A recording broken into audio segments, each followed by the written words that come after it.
உசிலம்பட்டியில் கடந்த 55 வருடங்களாக பொது கழிப்பறைக்காக ஏங்கித் தவிக்கும் பட்டியல் இன மக்கள்.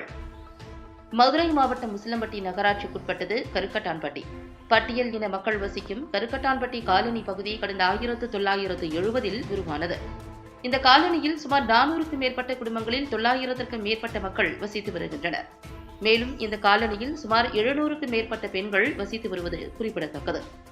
இந்த காலனி உருவானது முதல் கடந்த 55 வருடங்களாக பொது கழிப்பறை வசதி செய்து தரவில்லை என கூறப்படுகிறது. ஆரம்பத்தில் குடிசை வீடுகளாக இருந்தவை தற்போது கான்கிரீட் வீடுகளாக மாறினாலும் ஒரு சில வீடுகளை தவிர பெரும்பாலான வீடுகளில் கழிப்பறை வசதி இல்லை.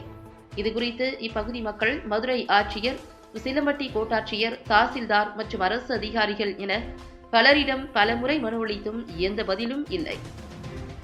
மேலும் கழிப்பறை வசதி இல்லாததால் பெண்கள் அருகில் உள்ள சீமை கருவேல மரங்கள் நிறைந்த பொதுவெளியைத்தான் கழிப்பறையாக பயன்படுத்தி வருகின்றனர்.